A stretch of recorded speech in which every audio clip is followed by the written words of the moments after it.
The story begins as our protagonist, Suho, is betrayed by his party members. Weakened by the poison coursing through his body, Suho drops to his knees and presses his hand to the ground. The warrior, Alex Morgan, taunts him, remarking that a man with a broken sword trying to act tough should have just joined them from the start, mocking Suho's stubbornness as a public servant. The mage, Suzuki Endo, adds her own ridicule, saying that no matter how much he's called a sword god or whatever else, there's a vast difference in innate talent. She sneers that she hates men in suits. Suho coughs into his hand, noticing with horror that his blood has turned black from the poison. Memories of their shared past flood his mind, their battles fought side by side, their victories against powerful monsters, the celebrations they shared. He recalls the faces of his comrades and asks, pained, how they could betray him after all they had been through together. His former allies look at him with contempt. Angrily, Suho demands an answer. The healer, Isabella, responds coldly, explaining that it can't be helped since he's the only one opposing their plan. Suho questions them, reminding them of their achievements. They had conquered one of the 5 disastrous gates, and with the remaining 4, they could secure humanity's safety. But now they were willing to leave the gates open, allowing monsters to continue pouring out. He asks how they could act like monsters themselves, endangering humanity. The archer, Hex Hood, responds that if all the gates were closed, the hunters who were once revered as heroes would lose their purpose and would be seen as mere thugs. He asks Suho if he, too, wants to become an object of fear. Then, Hood offers Suho one last chance to join them, saying that he'd be willing to let him in out of respect. Suho, however, scoffs, reminding them that after stabbing him in the back, they think they can extend such an offer. Feeling his strength slipping away, he realizes he doesn't have much time left. Suzuki's venom has ravaged his body, leaving him with wounds that cannot heal. Accepting that he won't survive, he resolves to take at least one of them down with him, fulfilling his final duty as a hero of humanity. Gathering the last of his strength, he unleashes a powerful aura, startling his former comrades. Suzuki tries to reassure the group, saying it's just a bluff, after all, he's merely a swordsman with a broken sword.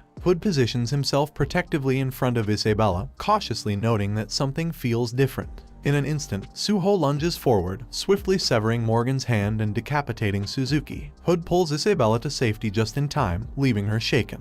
Hood realizes that if he'd reacted any later, he would have been struck down too. His mind races as he wonders how Suho, whose sword was clearly broken, managed such a precise strike. He concludes that Suho must be struggling to breathe, with poison steadily overtaking his body. Isabella turns to Morgan, assuring him that she'll heal his wound. As she begins the healing process, however, she's shocked to find his injuries resistant to her magic. Startled, she realizes this must be the effect of the legendary intangible sword she had only heard about. Meanwhile, Suho stands with his sword in hand, a powerful aura radiating from it. Just then, the poison fully spreads through his body, leaving him weak. Feeling himself fade, he mutters that he's finally grasped it, only to collapse, frustrated, wondering why it had to happen now of all times. As he falls off a cliff, the system congratulates him, announcing that he has reached the realm of divine sword unity. A series of notifications appear, recognizing his awakening to the ultimate level of swordsmanship, his mastery of the formless sword, and the acquisition of his first SS rank skill. The system then offers him a unique opportunity to become even stronger as the first person to reach the realm of the transcendent. A final message appears, saying, rebooting the system for player Suho. Suho awakens slowly, confused by a bright light, realizing he is being carried by a firefighter. Startled, he looks at the firefighter, who asks if he's alright, mentioning that Suho is injured and that a precursor gate has appeared nearby.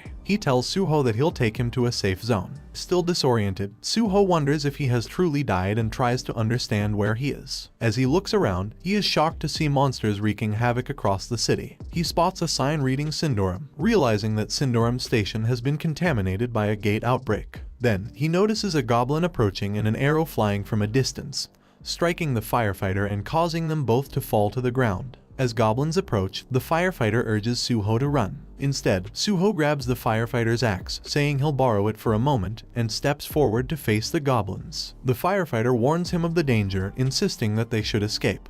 But Suho hurls the axe at one of the goblins, hitting its head and killing it instantly. Checking his own body, he realizes he is unharmed, noticing something peculiar. The system reappears, congratulating him on meeting the conditions for awakening. It declares that he has now awakened as a player and offers him the chance to grow even stronger. Suho laughs, recognizing the familiar process, recalling that it was exactly like this when he first awakened as a player. Finally, the system prompts him to choose the power he wishes to pursue. As Suho is about to choose his class, the firefighter interrupts him, urging him to escape immediately. Realizing he almost instinctively selected the warrior class, Suho quickly commands the system to delay the selection. He reassures the firefighter, saying there's no need to worry. He can handle the goblins alone, as they're only minor threats. Turning to face the goblins, he charges forward, meeting the creatures head-on. One goblin lunges at him, but Suho dodges its attack, startling it. Retrieving the axe he had thrown earlier from the goblin's skull, he swiftly advances, slashing through the creature, which lets out a shriek before collapsing to the ground. Suho reflects that goblins are only dangerous to beginner players and pose little challenge for someone of his skill. He prepares himself, muttering that he'll make quick work of them. In a flurry of swift movements, he decapitates one goblin after another, slashing through the entire group. He finishes by stabbing the last goblin in his path, then pulls his weapon free, leaving all the goblins defeated. As he surveys the scene, Suho thinks to himself that while goblins are easy to handle, his anger still hasn't subsided. Realizing he let his emotions get the best of him, he reminds himself to stay calm in situations like these. Reflecting, he considers that somehow he has returned to the past, giving him a rare opportunity to start over from scratch. A series of notifications appear, and he remarks that it's been a while since he's seen those familiar messages. Commenting on the usefulness of the goblin's sword, Suho then turns to the firefighter, who asks if he's a player. Suho confirms and, deciding he's ready to make his class choice, commands the system to proceed. The available classes appear, and he selects healer. The system prompts him for confirmation, asking if he truly wants to follow the path of a healer. He affirms his choice, and the system announces that he has become a healer, awarding him 5 bonus stat points and granting him the healing light skill. Turning back to the firefighter, Suho tells him he's going to treat his wound and asks him to hold still for a moment. Activating Healing Light, he places his hand over the injury, and the system confirms that the healing process has begun. Carefully, he removes the arrow from the firefighter's wound and channels the healing light over the affected area, watching as the injury begins to mend. Once the firefighter's wound is fully healed, Suho asks him how he feels. The firefighter, surprised, responds that it doesn't hurt at all and asks if Suho is a healer. Suho replies with a nod, affirming that he is now. Just then, another notification appears, and the system informs him that it wants to present him with a small gift for using his first healing skill. It prompts him to select a weapon from its arsenal. Suho considers this, noting that despite choosing the healer class, his primary weapon is still a sword. The system then summons a beginner's sword, and Suho grips it tightly as the system confirms that he has obtained it. He studies the sword thoughtfully. Declaring his intention to conquer the nearby gate, the firefighter warns him about the danger of going alone. Suho assures him that it's fine, explaining that he has something to gain from it. Reflecting on his situation, he realizes that just as he acquired swordsmanship skills before choosing a class, any skills he gains through his natural talent can be used freely, regardless of class. Additionally, skills from his chosen class will automatically upgrade as his level increases. He recalls how Isabella's Holy Spirit Light skill also began as a basic healing skill. Suho thinks back to his past. If he'd been able to heal his injuries then, the outcome could have been very different. Determined not to repeat past mistakes, he resolves to become both a swordsman and a healer, so he can protect his allies and grow stronger faster than before. His goal is to acquire skills quickly and level up, remembering that the gate ahead is an unpredictable premonition gate. Suho recalls that, in his past life, he nearly died attempting to conquer this very gate. Although his current skill level is low, he feels certain things will be different this time. Even if the challenges remain, the swordsmanship ingrained in his mind will guide him, and he's ready to start over. With renewed resolve, he places his hand on the gate, and a red aura glows around it. Closing his eyes briefly, he hears the system announce his entry into the gate. When Suho opens his eyes, he steps into the mysterious realm known as Green-Red. The system's notifications reveal that the gate's entry conditions and maximum capacity remain unknown. Suho roams the area inside the gate, noting the lifeless goblins scattered around. He realizes that these creatures, who had been rampaging outside as if the world was theirs, were actually fleeing from something within. As he examines the dead goblins, he hears a sound and considers the reason the goblins were running and why the gate is called Green-Red. Just then, 2 hobgoblins emerge, one at level 10 and the other at level 12. One of them shoves a dead goblin aside and points its sword menacingly at Suho. Standing his ground, Suho deduces that these hobgoblins see him as their prey instead of the weaker goblins. He also notes their red skin, larger frames, and stronger muscles, features that set them apart from ordinary goblins. The hobgoblin lunges forward, but Suho remains calm, thinking, it's still just a goblin. The hobgoblin seems momentarily surprised by his confidence and swings its sword, but Suho dodges by leaping back. He recognizes that his current level isn't high enough to pierce its tough skin, but spotting an opening, he crouches and springs forward, targeting the hobgoblin's weak point. He plunges his sword into its eye and it shrieks in pain. Suho realizes that this tactic would be impossible if there were a huge level difference or if the monster had vastly superior traits, but against a mere hobgoblin, it's manageable. After swiftly killing the hobgoblin, Suho feels a pang of disappointment, muttering that he took it down out of habit. He reminds himself to be more cautious with each encounter and make full use of his enemies until he finds others. As he smirks with confidence, the remaining hobgoblin, angered, charges at him in a frenzy. Suho dodges each attack with precision, remembering that if he repeats certain actions often enough, he can acquire a skill related to that action. The hobgoblin's relentless assault eventually results in it smashing the ground, just as the system notifies Suho that he has mastered the dodge skill. He grins, pleased to have acquired dodge. Both fighters grip their swords tightly. Suho parries the hobgoblin's attack, reflecting on how parrying is a foundational skill, integral to more advanced techniques. He continues to parry each strike, and soon the system notifies him that he has mastered parry. Suho feels lucky to have gained this skill before the hobgoblin wore itself out. With the creature now vulnerable, he tightens his grip on his sword and decapitates the hobgoblin, ready to seek out more enemies. Surveying the area, he decides that it's time to start earning experience points in earnest. Meanwhile, outside the gate, a group of people watches. One man questions who dared to enter the gate without permission, wondering which faction he belongs to. Another man remarks that if Suho dies inside, it will become a legend, questioning who this bold intruder could be. Two men in suits approach the firefighter, asking if it's true that a beginner player entered the gate. The firefighter confirms, explaining that Suho had seemed new to being a player. He recounts how Suho had handled a group of goblins on his own, healed his wounds, and entered the gate with purpose, saying he had something to gain from it. One of the men in suits, astonished, remarks that despite arriving just minutes after the incident, Suho had already taken down the goblins, and as a healer, no less. He shakes his head, muttering that such a feat is unbelievable. One of the men in suits observes that all the defeated monsters thus far have been goblins, suggesting that the gate itself doesn't seem overly difficult. Still, he finds it hard to believe that a healer would attempt to conquer a gate alone, let alone take down so many goblins without a scratch. Skeptical, he mutters that this guy must have entered without fully thinking it through. There's no way a healer would be crazy enough to venture into a gate solo. However, he admits to himself that if this healer does manage to clear the gate, they'll need to act immediately. Turning to his partner, he instructs him to report any changes in the gate and to notify him the moment anyone exits. His partner agrees, and the man contemplates that if Suho succeeds, they must ensure he joins their faction. The scene shifts to green-red, where Suho is dashing through, quickly eliminating hobgoblins in his path. The system confirms each kill, notifying him of his progress. Suho tightens his grip on his sword and slashes through to a bunch of hobgoblin with one swing, until only one remains. As the last hobgoblin reaches for its weapon, Suho kicks it away, making the creature tremble. Looking down at it, he says he'll let it go on the condition that it brings back as many allies as it can. Terrified, the hobgoblin flees and Suho calls after it, challenging it to bring reinforcements. While he waits, Suho considers distributing his stat points, deciding it's better to raise them evenly rather than focusing on just one. With all the bonus points he's received from his kills, leveling up has come easily, and he has acquired most of the essential skills. Looking over the fallen hobgoblins, he mutters to himself that the item he needs should be around here. Striking one of the bodies, he finds a small magic stone and smiles, pleased by the discovery. Though he wouldn't have bothered with something so minor in the past, he figures the stone's value, about 50,000 won, will come in handy given his current lack of funds. Deciding to search more thoroughly, he collects all the magic stones, calculating that selling them would yield a decent profit.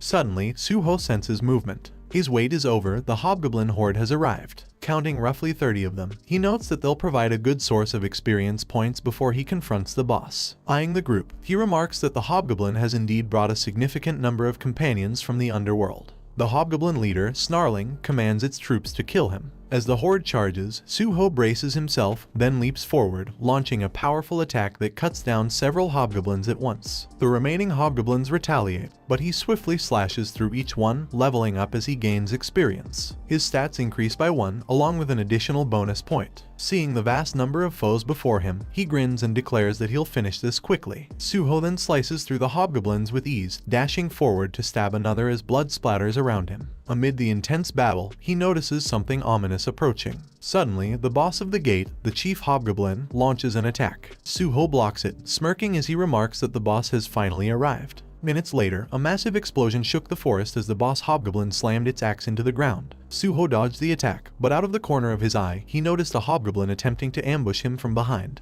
Blocking its strike, he told it not to interrupt while the big guys are playing, and sliced through the creature instantly. Just then, the boss let out a deafening roar, and the system notified Suho that the chief hobgoblin was using a fear skill. Surprised, Suho felt his muscles go rigid, recognizing that he'd fallen under the skill's effect. He recalled that fear is a skill that induces terror, with its effects intensifying based on the user's level and stats. He hadn't anticipated encountering such an ability in a low-level gate, though it made sense for a boss monster to wield it. The boss, now smirking, prepared to launch another attack. Realizing he lacked any mental protection skills or items, Suho knew he couldn't counter the fear effect in the usual way. However, he remembered a different approach, one involving inflicting pain on himself to break free. Grabbing the blade of his own sword, he cut into his hand. The system then confirmed that he had broken free from the state of fear. That was close, he muttered, parrying the boss's next attack and catching it off guard. Deciding to eliminate the smaller enemies first, he dashed forward and swiftly killed all remaining hobgoblins in green-red. Afterward, Suho used his healing light skill on his injured hand, watching as the system confirmed that the wound was healed. Clenching his fist, he turned to face the boss, who stared back angrily. Suho smirked and taunted, asking if they should have a cozy time with just the two of them. The battle between Suho and the boss began in earnest. Despite the difference in their levels, Suho fought skillfully, accumulating small but steady damage on the boss. He prepared his next move, targeting a small cut on the boss's leg. He aimed to exploit this weak point, intending to deal a fatal blow by repeatedly striking the wound. The boss roared again, attempting to use fear once more, but Suho dismissed it, knowing that fear wouldn't affect him now that he'd overcome it. He pulled his sword from the boss's leg and launched a series of relentless attacks, leaving the boss bewildered and reeling from the onslaught. Finally, the boss spat blood and collapsed to the ground. Approaching the fallen boss, Suho placed his hand on its head and cast healing light. The boss, confused, looked up at him. Suho told it to get up, saying he wasn't finished with it yet. Moments later, a series of notifications appeared, congratulating Suho on upgrading his diagonal / horizontal stab to rank A, his cutting power increased by a 30% and penetration by 50%. Grinning, Suho placed his hand on the boss again, casting healing light once more, which left the boss trembling in terror. Another notification confirmed that Suho's actions exhibited an overwhelming presence capable of intimidating even a boss monster, awarding him the skill Intimidation, now at rank A. He mused that mastering Intimidation completed his skill set, and he smiled. Turning to the boss, Suho declared that his role is over and should go straight to hell. With one swift motion, he beheaded the chief hobgoblin, ending the battle. The system congratulates Suho on mastering decapitation, confirming that the chief hobgoblin has been killed. It announces that he has conquered the gate, awarding him the title of MVP. As the MVP, Suho gains additional experience points, a bonus stat, and levels up. All his stats increase by 1, and he receives yet another bonus stat. Upon reaching level 10, the system encourages him to grow even stronger, awarding him 5 additional stat points. His healing light skill ranks up, and as he reaches this milestone, the level of all healer exclusive skills increases by 1 stage. He acquires a new skill, Cure, which he realizes will allow him to counter debuffs effectively. Reflecting on his progress, Suho thinks that as he continues to develop his skills, he'll someday be able to cure even the deadliest poisons. With everything accomplished in the gate, he turns toward the exit, remarking to himself that it's time to see some familiar faces again after a long while. Outside the gate, a crowd has gathered, watching the gate's tremors. One person speculates that the gate may have been conquered, noticing someone emerging.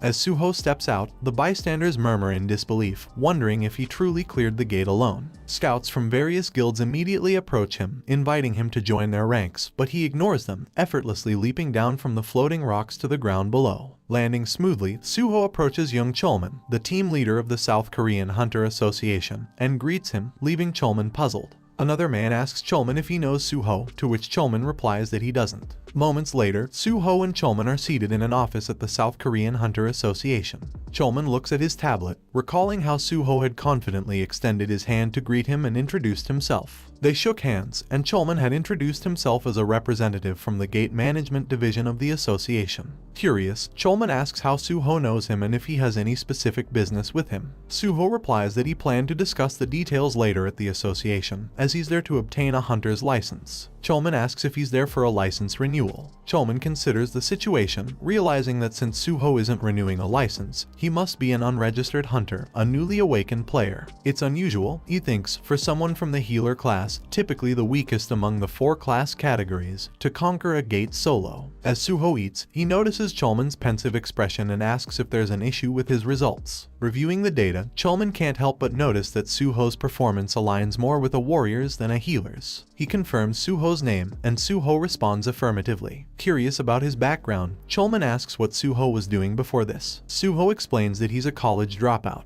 When Cholman probes further, wondering if Suho was unemployed, Suho admits he struggled academically. Cholman guesses he may have been in medical studies, but Suho clarifies that he studied physical education, surprising Cholman. Most people with Suho's background, he reflects, would have chosen to be a warrior or archer. Cholman then asks why he chose the healer class, to which Suho responds after a moment's thought, explaining that he dislikes getting hurt. Cholman, still intrigued by Suho's ability to clear the gate alone, asks for details about how he did it. Suho explains that there wasn't much of a strategy. He entered the gate, encountered a hobgoblin, and killed it to survive. Cholman, surprised to hear that a hobgoblin was involved, watches as Suho extends his arm and releases a collection of magic stones from his inventory, leaving Cholman visibly astonished. Suho clarifies that these stones were collected from hobgoblins and the gate's boss, admitting he's unsure of their exact value and is willing to let Cholman handle it. Cholman agrees to process them quickly, though he can't help but feel curious about Suho's intentions. Grabbing one of the magic crystal and looks at it. He asks Suho if he truly wants to become a hunter, and Suho affirms, explaining that he made up his mind as soon as he awakened as a player. Impressed yet cautious, Cholman commends his decision but warns that it might seem impulsive, wondering if there's a deeper reason. Suho reflects, then admits he's uncertain about his exact motivations. Cholman, trying to hide a smirk, turns away.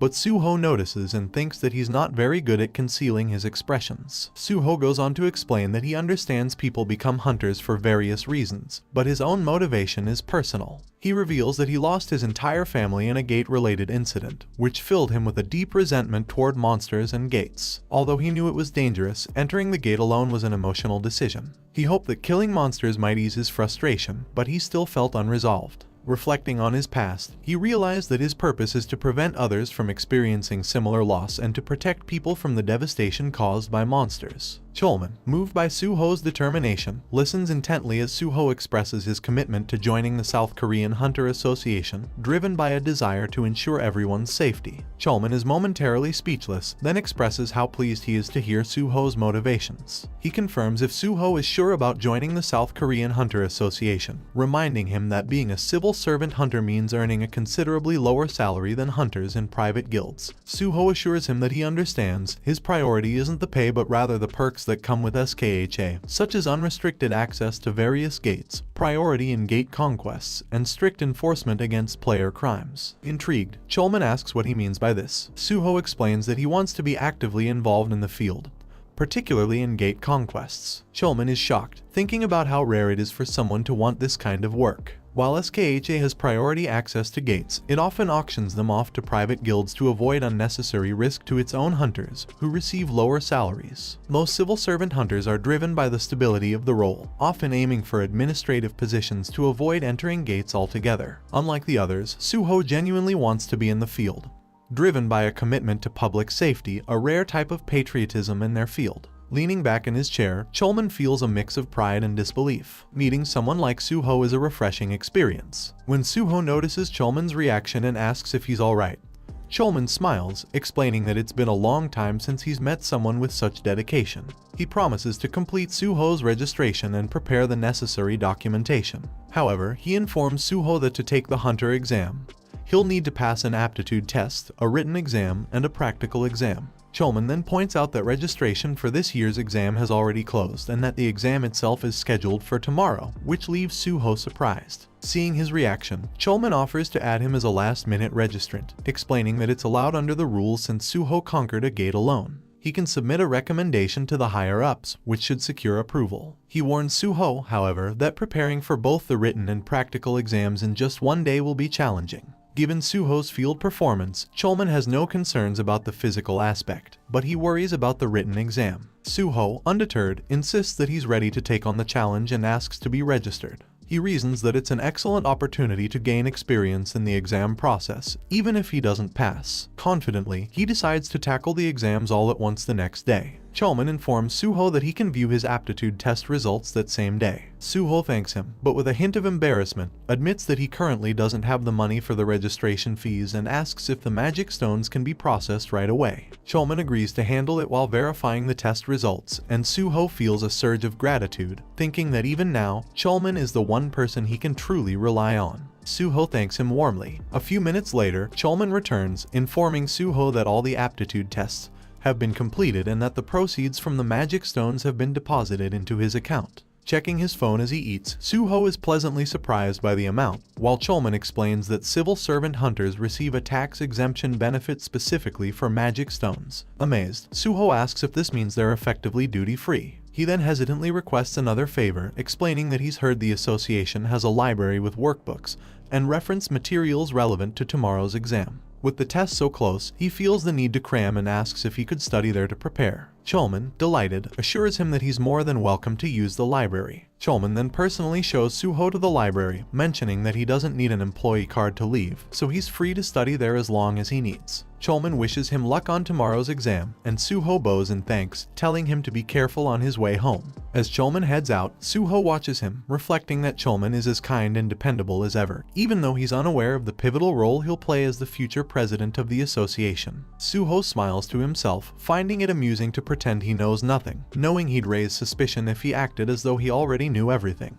He turns and sets off, resolved to locate what he came for. As he roams the library, he recalls the major events that will shape the future. However, he realizes he can't remember every detail. After all, he's only human, and wishes he had a skill to aid his memory. His attention is then caught by a large, intriguing book, which he pulls from the shelf. The system informs him that it's a book from another world. Suho recalls that, in the past, a single line of text would appear whenever he tried to extract information from the book. There was also supposed to be a unique way to interact with it, so he places the book on his head, expecting a reaction, but nothing happens. Confused, he wonders why it isn't working as he remembers. Just then, a system notification pops up, stating that the Library of Memories has taken an interest in his story. The system then reveals that the Library of Memories is inviting him. The book begins to glow, and before he can react, Suho is transported to another world, the Library of Memories. In the Library of Memories, one gains the ability to recall everything they've ever seen or heard, even painful and distressing experiences. Normally, the human mind is able to endure hardship partly due to the mechanism of forgetting, but upon acquiring this skill, one becomes bound by the curse of memory. The original holder of this skill was the manager of the Hexaeon Guild, a former employee of the Korean Hunter Association.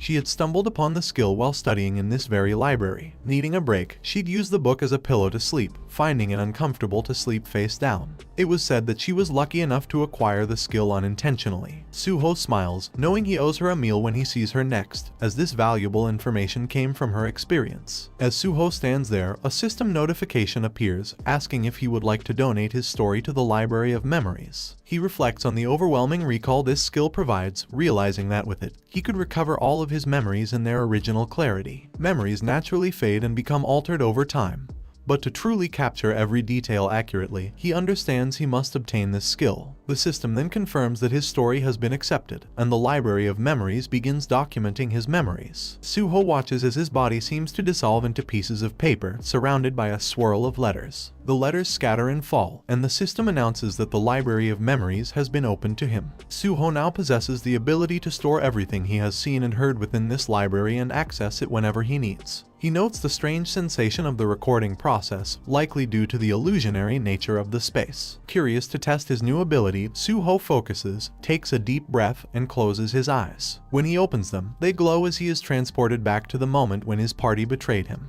He can still feel the raw emotions from that time: resentment, anger, and betrayal. The selfish traitors who sabotaged the chance to close the gate just to save themselves remain etched in his memory. Annoyed, he shifts his thoughts to avoid lingering in those painful moments. Suddenly, Suho notices something new in the system, wondering what it might be. The system informs him that, as the first to reach the realm of the transcendent, he is being offered a unique opportunity to grow stronger. It announces that it is rebooting the system for player on Suho. Puzzled by the rebooting message, he finds himself back in the Library of Memories, standing in silence and questioning whether the system has truly sent him back in time. Recalling that he previously attained the state of divine sword unity, and acquired his first SS grade skill, Suho realizes that reaching the transcendent realm has triggered this unexpected opportunity. The implications are staggering, leading him to wonder if his return to the past is more than mere coincidence. Moments later, Suho arrived by taxi. As he stepped out, he reflected on the fact that whatever the reason for his return to the past, the most important thing was that he had this second chance. Not only could he now prevent his own misfortunes, but he could also help mitigate the initial wave of unpredictable gate outbreaks that had caused countless casualties. With this knowledge, he wondered if he might even conquer the gates faster this time, determined not to waste any of his valuable time. Standing before the towering Nexus building, the largest private hunter academy in the country, Suho gazed up in admiration, thinking it was as impressive as people claimed. Realizing he would need substantial funds for his future plans, he decided that this academy would be a good place to start earning. Entering the building, he was greeted by a receptionist, who politely inquired about his purpose. Suho explained that he wanted to meet with Director Kim Sue. When she asked if he had a scheduled appointment, he replied that he had not but had an important matter to discuss. The receptionist apologized, explaining that meetings with the director required advanced scheduling. Suho suggested she simply pass along a message, mentioning that the solo conqueror of the Sindorum Station pre-catastrophe gate was here. Minutes later, Suho was ushered into the director's office, where a woman introduced herself as Kim Sue, the director of Nexus Academy. Suho bowed in greeting, introducing himself as On Suho. She invited him to take a seat and acknowledged his reputation as the solo conqueror of the recent Sindorum pre-catastrophe gate. Curious, she asked what brought him to Nexus. Suho explained that he was there to request a scholarship, as he planned to take the hunter license test the following day. Kim Sui was momentarily speechless, then asked how long it had been since his awakening. Suho replied that it had occurred just today, further surprising her. She reconfirmed, somewhat stunned, that he was an unregistered hunter who awakened that day, would take the hunter license test tomorrow, and had already cleared a pre-catastrophe gate solo at Sindorum. Suho confirmed, adding that he had been fortunate enough to connect with someone at the Hunter Association who helped him secure a spot for the test. He then confidently stated his intention to aim for the top position in the examination, which left her visibly intrigued. Suho proposed that if he achieved the top rank, Nexus should grant him the status of a scholarship student, including full financial support. Suho acknowledges to himself that it's rare for a complete rookie to take the top spot in the Hunter test, but he's no ordinary candidate. He's a veteran who has conquered countless gates. Ultimately, though, the choice is hers to make. Director Kim Sue comments that while his solo conquest of an unprecedented gate is impressive, the Hunter test is a different challenge entirely, with an average pass rate of less than 20%. Suho counters confidently, stating that if he doesn't come in first, she can disregard his application, along with any scholarship consideration. Curious, Sue asks why he chose Nexus over other prestigious academies like Hexagon and Prime. Suho replies that it's because Nexus is in a regrettable situation, a comment that leaves her visibly uneasy. He elaborates, explaining that although Nexus is the largest academy in the country, it has failed to produce a first or second place Hunter test winner in recent years, leading to a noticeable decline in enrollment. Sue knows there's truth in his words. Nexus does need to start producing results, but they haven't seen any standout students rising through the ranks. She considers the potential benefits if Suho, the solo conqueror of a pre-catastrophe gate, were to achieve the top score on the Hunter test as a Nexus student. The academy would gain immense prestige.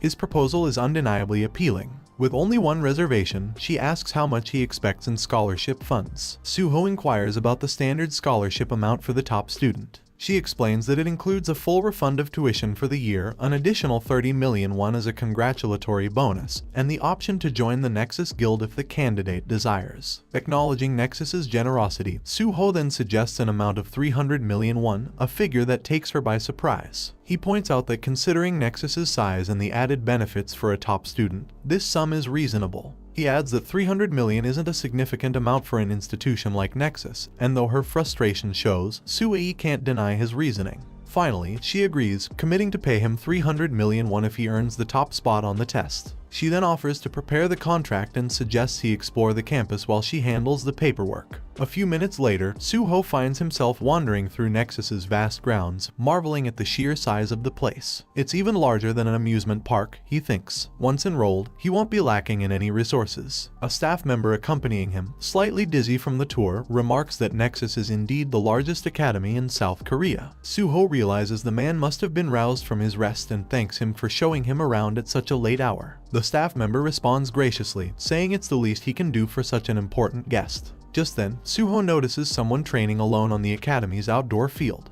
Though he can't see clearly from this distance, he asks if it's a student. The staff member confirms, explaining that the student is highly dedicated, training even at this hour. The staff member calls out to the student, Dihan, advising him to balance practice with taking care of his body. Dihan replies that as a third-year student, he feels he has to push himself even harder. Hearing Dihan's name triggers a memory for Suho. He had formed a few raid parties with Dihan in his previous life. Back then, Dihan was known as the top tank in the country, with immense mental resilience and defense. Unfortunately, the role of pure tankers had declined over time. Suho notices Dihan is wielding a battle axe instead of a shield, signaling that he hasn't yet discovered his true aptitude. Suho sees this as an opportunity. If he can build a connection with Dihan now, he might bring him into the Hunter Association and steer him toward his strengths. The staff member introduces Suho to Kang Dihan, a student at the academy, and they exchange greetings. Suho, sensing Dihan's determination, asks if he's preparing for the upcoming test, and if he plans to use the battle axe as his primary weapon. Dihan confirms, explaining that he's aiming to become a melee fighter and that, after consulting with others, he was advised to use a weapon that suits his physique.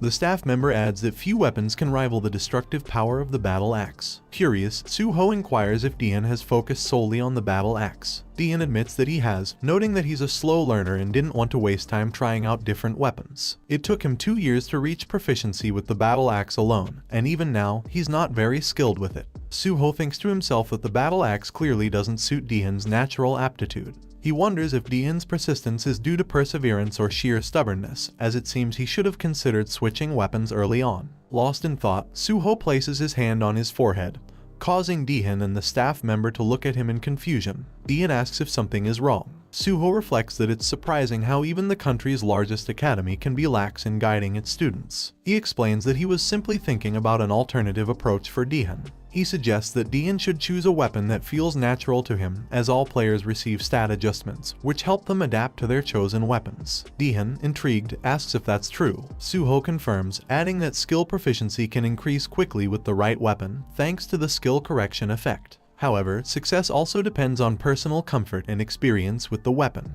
Given how long it took Dihan to gain proficiency with the battle axe, Suho points out that it may not be the ideal weapon for him, leaving Dihan in disbelief. Suho explains to Dihan that while the battle axe offers impressive destructive power, it also leaves a long gap after each attack, creating a vulnerable interval. Without measures to cover this gap, Dihan is at high risk of being countered. Given Dihan's large frame, he adds, it would be difficult for another tank to protect him effectively. Dihan, feeling the weight of his 3 years of training, comments on his commitment to the battle axe. Seeing Dihan's dedication, Suho firmly suggests an alternative. If Dihan has the perseverance to handle an unsuitable weapon for so long, it likely means his true aptitude is closer to that of a tank. He advises Dihan to equip a kite shield on his left arm and a one-handed bludgeon on his right, assuring him that his practical scores will improve significantly with this setup. Dihan hesitates, pointing out that switching roles just before the test could be risky. In response, Suho asks him what he believes to be the core of any party. Dihan guesses it's the mage, but Suho corrects him, explaining that the tank is the party's foundation. The tank's role is to draw aggro while defending the mage and healer, allowing the entire party to function effectively. When Dihan asks if a shield alone would suffice, Suho explains that a skilled tank should also use a primary weapon alongside the shield to manage crowd control. Seeing the logic in this, Dihan decides to give it a try, grateful for the advice. Suho is pleased to see that Dihan is both resilient and willing to make quick, practical decisions. As Dihan departs, the staff member informs Suho that the director has requested he continue showing Suho around the academy. Curious about Suho's deep insights into contracts and weapon strategy, the staff member asks if he's there as an instructor. Noting the caution in the man's expression, Suho replies that he's not an instructor, but rather something closer to a stakeholder. The staff member looks puzzled by the term, but before he can ask further, Suho inquires if the contract is ready, as quite some time has passed. Just then, the staff member receives a call confirming it and leads Suho back to the director's office. The following day, at the South Korean Hunter Association, the area in front of the building buzzes with examinees. Armed with their swords, they're all prepared to earn their hunter licenses, having trained extensively to be in peak condition for this critical day. Among them, our boy Suho, the lone conqueror of a gate, is notably exhausted. He reflects that perhaps he shouldn't have wandered around so much the previous day. The announcement instructs all test takers to line up according to their assigned numbers for individual drug tests. Suho, feeling a bit restless, reflects on the purpose of the test, which is to detect potential doping. However, he knows it won't necessarily be effective, as many cheaters don't use conventional drugs but instead rely on skill buffs. Given that the test takers are at most level 5, the presence of a higher magic wavelength is a clear giveaway. Observing the crowd, Suho senses that several individuals are buffed, not just one or two. His own sensitivity to magic is far more refined than that of the average person, and the system promptly congratulates him on mastering magic detection. With this skill, Suho can more clearly distinguish those who have been buffed, noting that cheating is surprisingly widespread. He considers how this hasn't yet become a major issue, even though abuse of buff skills is already this prevalent. Determined to address it eventually, he scans the crowd and spots Cholman, who gives him an encouraging nod. Suho is relieved to see someone there who's clean. A little while later, at the Hunter exam site, two men nearby discuss the exam, while Suho reflects with slight amusement on how his advanced abilities make him feel like an unintentional cheater. Cholman approaches and asks how he's feeling about the test so far. Suho confidently replies that he's sure he'll pass. When asked why he's there, Cholman explains that he's assisting due to the association's ongoing staffing shortage. He mentions that he heard this written test was the hardest yet and commends Suho's confidence. Suho casually mentions something he observed earlier. He noticed the exam staff didn't conduct any buff checks and asks if there's a particular reason for this. Curious, he suggests that a buff check would help catch cheaters using skill-based advantages. As they scan the area, Suho elaborates, explaining that to prevent drug doping, the association conducts urine and blood tests. Additionally, they confiscate belongings and require test takers to wear standardized uniforms to prevent item-based cheating.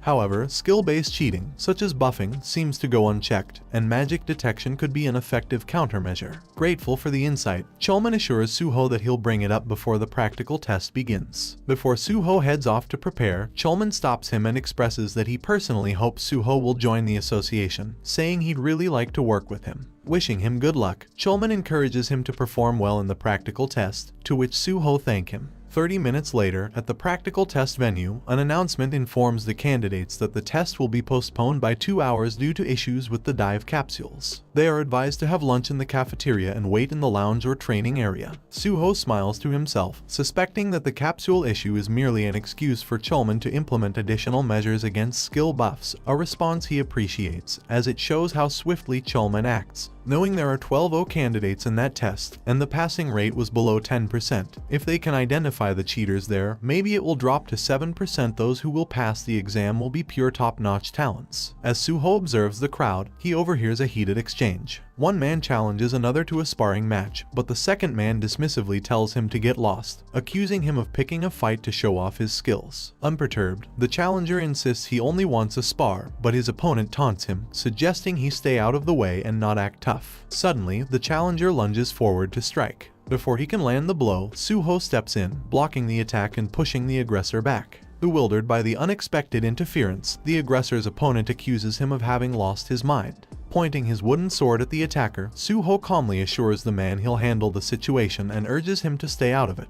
When asked if he's an officer, Suho replies that he's just a fellow test taker, but insists that nothing good will come from escalating the conflict. The aggressor, visibly irritated, demands to know why Suho is interfering. Suho introduces himself and notes that the man seems to be seeking a sparring partner. He offers himself as an opponent. Scoffing, the man sneers that he wouldn't waste time on someone weak, claiming Suho only got lucky earlier. Suho taunts him, implying that he's too scared to accept the challenge. Infuriated, the man finally agrees, muttering that he was bored and surrounded by cowardly idiots anyway. Suho suggests they head to the sparring arena and obtain the supervisor's approval for an official match. Soon, the two stand ready in the sparring arena, drawing curious murmurs from the onlookers, who speculate about their motives and complain that they're attention seekers causing a scene on exam day. The supervisor instructs them that only training weapons provided by the association may be used and warns that he'll intervene if things get too intense. Raising his hand, he signals the start of the match. The man immediately launches a series of aggressive attacks,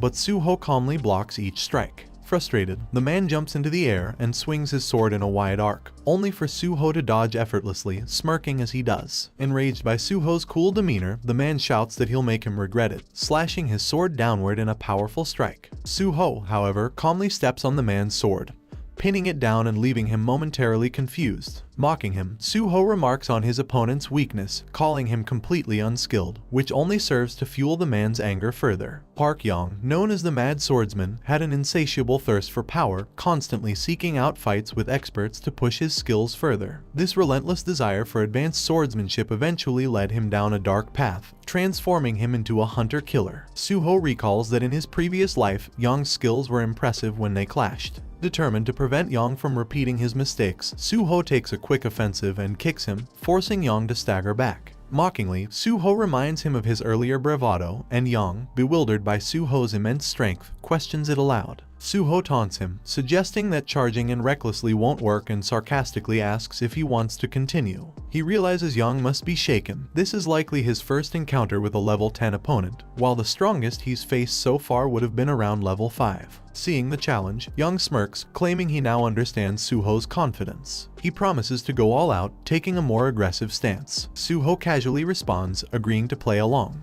Yong leaps, aiming to strike from above. As he brings his weapon down, Suho blocks with ease, meeting each of Yong's continuous attacks with effortless parries. Suho notes the increased force behind Yong's swings, while Yong demands to know if he intends to keep acting unbothered. Bracing himself, Yong assumes a familiar posture that Suho recognizes as the beginning form of the dragon sword technique, Yong's personal style in the future. As they both take their stances, Yong unleashes an attack he believes will connect. However, Suho fully blocks it, leaving Yong stunned. Smiling, Suho points out that he managed to block the strike, while Yong, frustrated, questions how this is possible. Suho dismisses it as a slow attack, thinking to himself that Yong's form is still just a basic sword technique, far from the true dragon sword technique. Without a hunter's license or advanced training, Yong couldn't have mastered it yet. Enraged, Yong renews his assault, but Suho swiftly dodges every move, gradually forcing Yong back. As Yong makes a final move, confident he has cornered Suho, Suho calmly counters with a palm strike to Yong's chin, rendering him unconscious. Before he loses consciousness, Yong tries to process how he was defeated, but Suho simply tells him that his attacks were too slow. As Yong hits the ground, Suho decides to end the encounter there. Pushing Yong too far might damage his confidence, which could lead to bigger issues down the line.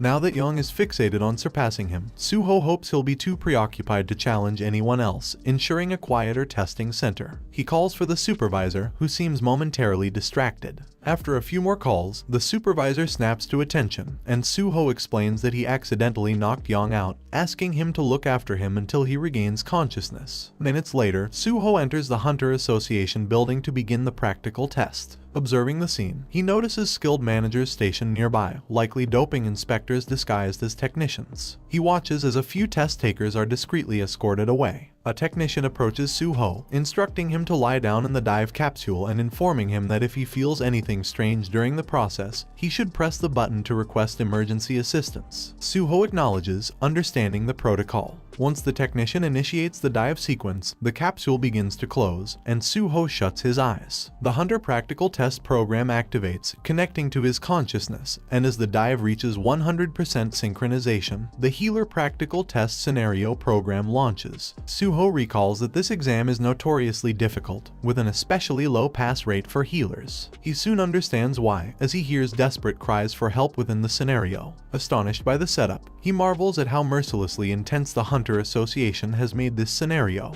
He adjusts his sleeves, resigned to the fact that taking the Hunter test might turn out to be a bit traumatic. Steeling himself, Suho comments on the high demand for healers and decides it's time to get started. The practical test is considered the core of the Hunter examination, with the primary focus on assessing how well each candidate aligns with their chosen class. The simulation scenarios change every year, along with the passing criteria. Typically, candidates are evaluated on how long they can survive and the number of opponents they defeat. Scenarios often range from one-on-one battles to one versus many, depending on the candidate's class. However, the healer's test is unique. Unlike offensive classes, where combat prowess and skill are prioritized, healers are graded on different virtues. Although strong healing abilities are valuable, the trait most emphasized for healers is sacrifice. Candidates who display selflessness, even risking their lives to protect others, are awarded higher scores. In essence, for this test, healers are expected to die while protecting their patient. Suho realizes a unique challenge in his case. His stats are still fully intact, which means he has to endure a prolonged beating before he can fail by dying.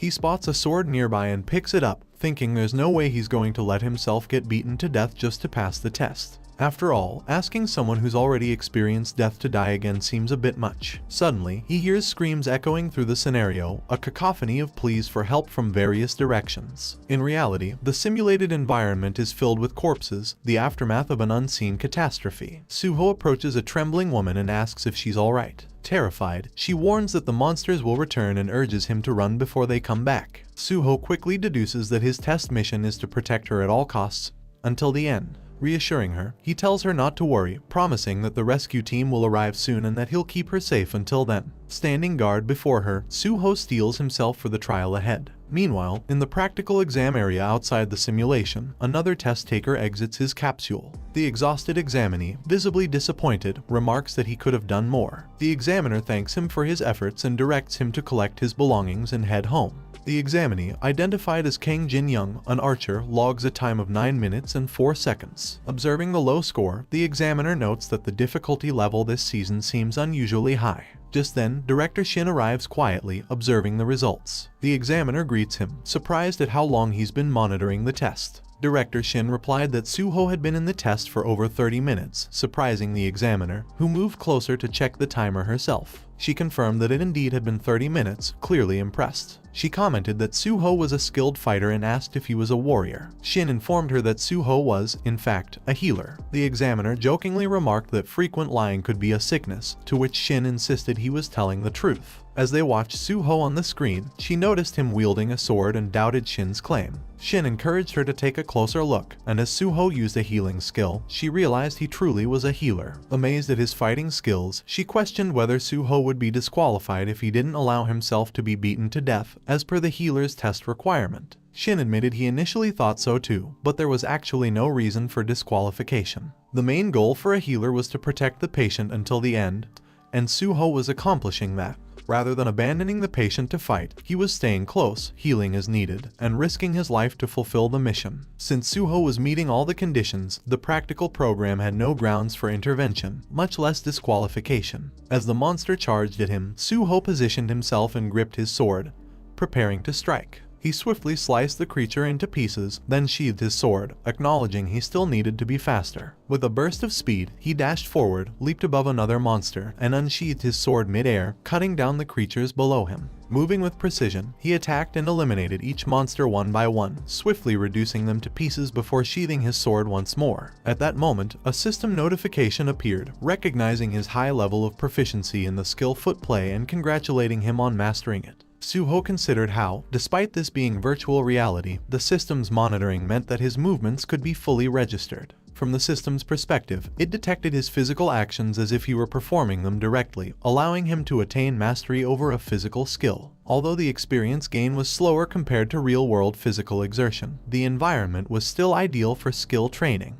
Beyond his swordsmanship, Suho had acquired various other skills, upgrading all his sword techniques to an impressive rank. While this didn't yield experience points or items, it was satisfying nonetheless. If he continued to acquire and elevate all basic swordsmanship-related skills to a rank or higher, he might unlock a powerful technique like Park Yong's Dragon Sword technique. Another system prompt appeared, noting that Suho's understanding of swordsmanship surpassed that of anyone else, which impressed the system. It offered him the chance to register a new swordsmanship skill by integrating basic sword techniques and footplay, with a unique rank assigned to it and the opportunity to name it himself. Suho, feeling a sense of accomplishment, decided on a name for his technique, the Guardian Sword. The system prompts Suho to confirm if Guardian Sword is the correct name for his newly created swordsmanship skill, to which he agrees. The system then congratulates him, acknowledging his supreme mastery in creating a unique skill. The sigil of Guardian Sword appears, and the system announces that he has crafted the Guardian Sword skill at rank S, enhancing the effects of his existing swordsmanship and footwork skills by 50%.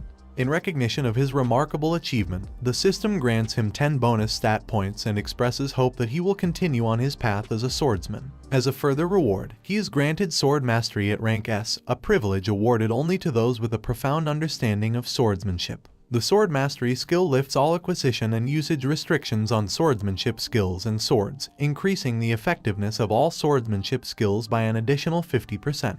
Suho reflects that in his previous life, it took over a decade to achieve this level of mastery, but with his knowledge now, the path has been far quicker. He realizes this newfound skill will significantly increase his value as a hunter. As a wave of monsters approaches, Suho notes that their numbers are fixed, likely as part of the test design. Having achieved everything he wanted here, he considers his options for finishing the test. He can either let himself be overwhelmed by the monsters or eliminate them all. For him, the answer is clear: he'll defeat every last one of them. Back in the test observation area, onlookers stare at Suho's results in disbelief. They marvel at his accomplishment, astonished that he managed to defeat every monster and still tend to the patient. This is the first time in the history of practical tests that something like this has occurred. The spectators agree that there's no point in even checking the rankings for this exam. Suho has clearly set a new standard. A few days later, at Hexagon Guild headquarters in the Hunter Test Strategy Planning team, the team discusses their candidate, Ki-hyun, whom they are confident will secure the top rank this year. They've invested significant time and resources into his training,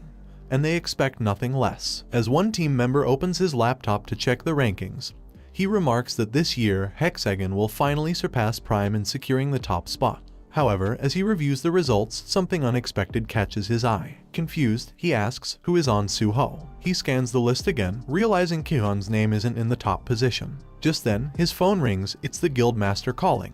The scene shifts to Suho riding in a car, talking on the phone with Cholman. Cholman laughs, apologizing for the delay in calling and explaining that he's been swamped. He congratulates Suho on not only passing the exam but doing so with the top score, noting how much Suho has surprised him. Suho shyly thanks him, attributing much of his success to Cholman's support. Cholman laughs, insisting it was all due to Suho's own skill. He also thanks Suho for helping to expose a large number of cheaters involved in skill doping. Because of Suho's insights, future testing regulations will be tightened to ensure fairness. Cholman's tone then becomes serious as he asks, even though it might be a bit premature, if Suho is still interested in joining the Great Hunter Association. Suho assures him that while he may spend a bit of time with the guild initially, his intention to join the association remains firm. Grateful, Cholman promises to contact him as soon as the next test schedule or recruitment round is announced. As they end the call, Suho encourages him to take a lunch break, and Cholman wishes him the same. After the call, Cholman glances at the lunch in his hand, deciding to take a break. In the taxi, Suho thinks back to Cholman's slightly hoarse voice and wonders if he's overworking himself. His thoughts are interrupted by another call, this time from Kim Soo-ae. She congratulates him on his success, informing him that the payment has been made per their agreement. Impressed by the efficiency of such a large organization, Suho compliments her on it. Taking the opportunity, Soo-ae brings up the topic of Suho joining the Nexus Guild. She assures him that he'd receive better treatment than at any other guild.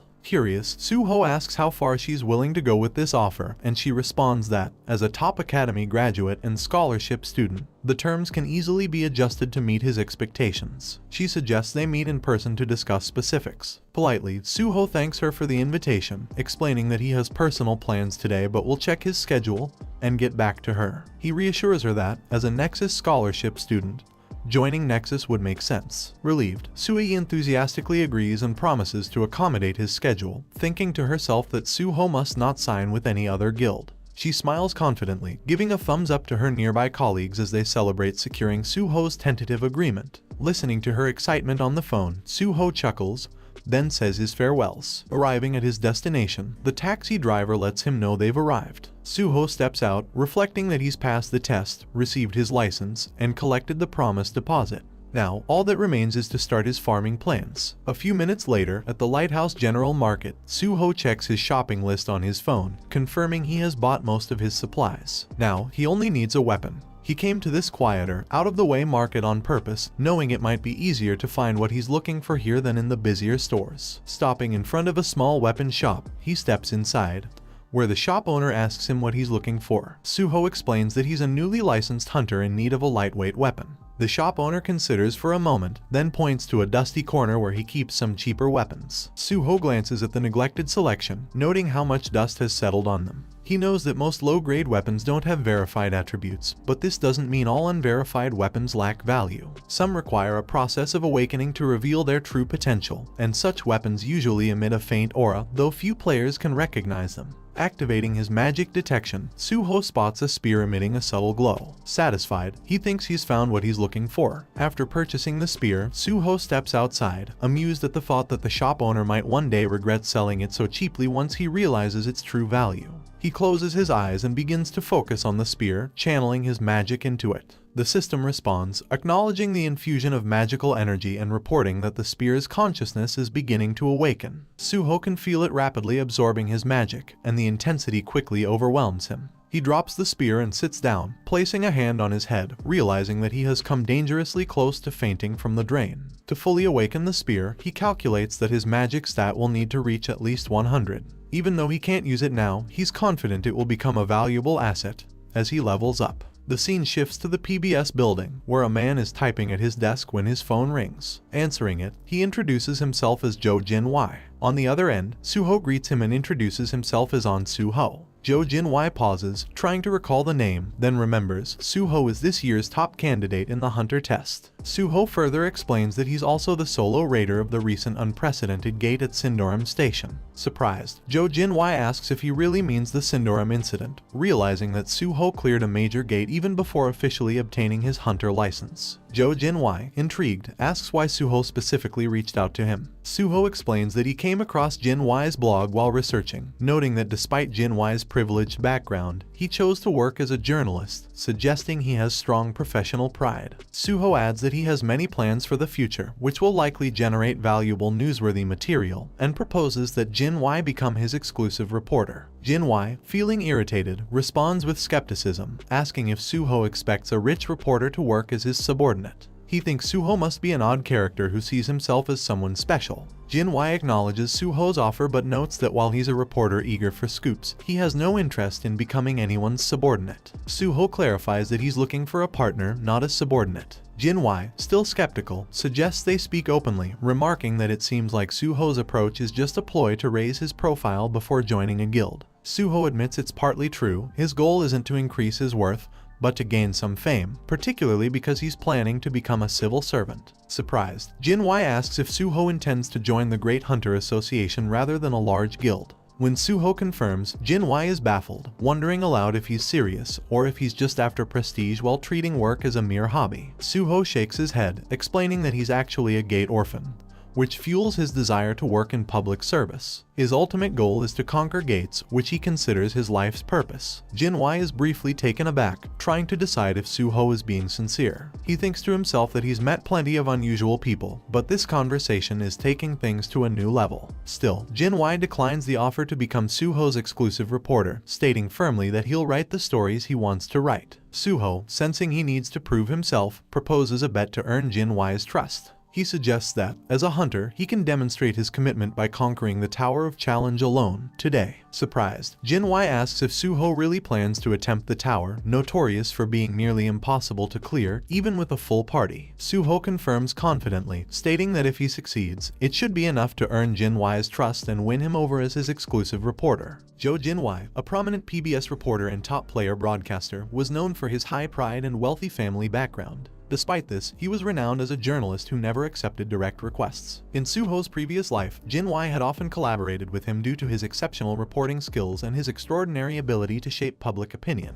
However, Jin-wai's overwhelming talent eventually led to his downfall. Seen as a threat within any group, Jin-wai became the sharp thorn that others sought to remove. He was unintentionally drawn into factional conflicts and pushed into early retirement, ultimately disappearing from the field. Reflecting on this, Suho smiled, determined not to let Jin-wai disappear again. He knew it would be beneficial to have such a skilled reporter as an ally. After much frustration, Jin-wai angrily accepted Suho's offer, agreeing that if Suho truly managed to conquer the Tower of Challenge alone, he would do everything in his power as a reporter to support him. Satisfied, Suho ended the call, leaving Jin-wai annoyed. Jin-wai muttered to himself, frustrated at how much Suho was driving him crazy. While he found the idea absurd, he couldn't help but feel that Suho's words held some credibility. The offer didn't feel like a scam, and Suho didn't seem like someone who would lie. Despite his irritation, Jin-wai acknowledged that there was no harm in entertaining the gamble. If Suho succeeded, it would be remarkable. If not, there was no real downside. Resolving to stop overthinking, Jin-wai left his office, deciding to wait and see how things unfolded.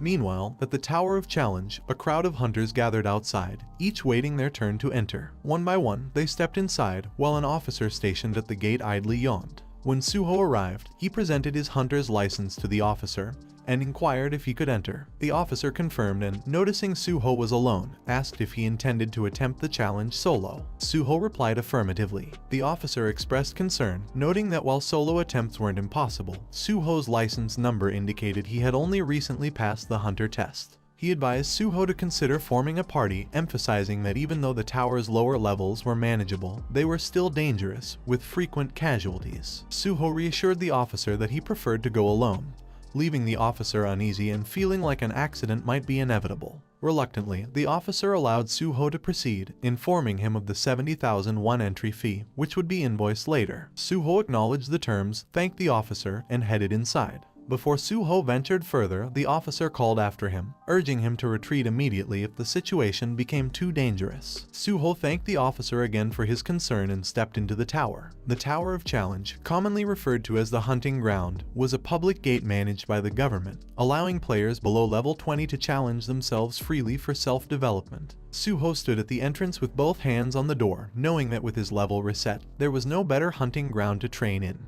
Taking a deep breath, he pushed open the door and stepped inside. As Suho entered, the system displayed a message informing him that he could forfeit the challenge at any time. Upon declaring withdrawal, he would be forcibly transported back to the entrance. Ignoring the option, he drew his sword from his inventory and gripped it tightly. Moments later, a green slime began moving toward him, and the system announced the start of the first floor challenge. The green slime merged with others, forming a massive slime monster. It lunged at him with surprising speed, but Suho remained calm. He recognized the creature. It was a level 1 slime, the weakest monster on the first floor. Recalling his old life, he remembered being initially overwhelmed by its size and speed. While its damage was negligible, the slime could cause problems if things became chaotic. The slime's sticky head lunged at him, but Suho climbed over it and aimed his sword above its core. He knew from experience that dealing with the core swiftly was the key to subduing it.